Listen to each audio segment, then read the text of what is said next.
तो वसलाम अलैका या सैयदी या रसूल अल्लाह।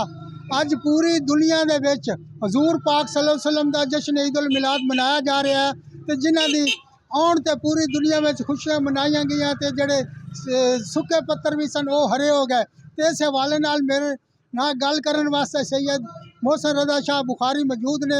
उन्होंने तो पुछदे हां हजूर दी आमद ते अज वो की मैसेज देना चाहते हैं कि हजूर दी जिंदगी जिहड़ी है वो अज दे मुसलमानों वास्ते किस तरह कारगर साबित हो सकती है। जी शाह साहब। बिस्मिल्लाहिर्रहमानिर्रहीम। अल्लाहुम्मा सल्लि अला मुहम्मद व आले मुहम्मद कमा सल्लैता अला इब्राहीम व अला आले इब्राहीम इन्नका हमीदुम मजीद। सब तो पहले तो मैं जनाब नूं बहुत बहुत मुबारक देना अज दे हवाले नाल।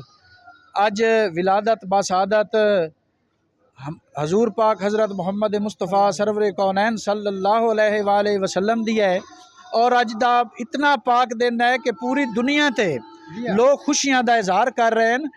और साडे पाकिस्तान दे अंदर हर एक गली दे अंदर हजूर दी आमद नू खैराजे तहसीन भी असी पेश कर रहे हैं लोगों नू, क्योंकि उन्हें गलियां सजा दित्तियां हैं, उन्हें बाजार सजाए हैं और इंतजामिया नू असी खैराजे तहसीन करते हैं, पेश करते हैं अच्छे इकदामात।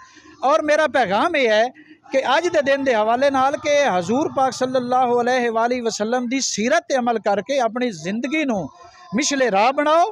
उन्हां दी जिंदगी जिहड़ी है वो साडे वास्ते मिशले राह है। दुनिया ते भी असी कामयाब हो सकते हैं और आखरत ते भी कामयाब हो सकते हैं। सिर्फ और सिर्फ गलियां सजाण नाल या ये नहीं हुंदा, उन्हां दी सीरत ते अमल करन नाल हुंदा है। और दिलां नूं भी अपने लोगों की मुहब्बत वास्ते इस तरह मुनव्वर करो जिवें साडे नबी पाक सल्लल्लाहु अलैहि वसल्लम ने पैगाम दिता है। बहुत शुक्रिया शाह साहब। शाह साहब का कहना है कि गलियां सजाण नाल हजूर पाक दे नाल मुहब्बत नहीं होंदी, हजूर पाक की मुहब्बत है। उन्होंने सीरत अमल करके असी अपनी जिंदगी को सवार सकते हैं। तो उन्होंने इंतजामिया खराजा तहसीन दिता, सिक्योरिटी के इंतजाम बेहतरीन किए गए सन, म्यूनसिपल कमेटी की तरफों पूरे शहर में साफ सुथरा रखा गया सी। तो उन्होंने कहना है कि जदों तक असी हजूर पाक की मुहब्बत अपने दिल च नहीं वसावांगे असी जिंदगी के किसी शोबे भी कामयाब नहीं हो सकते। जी।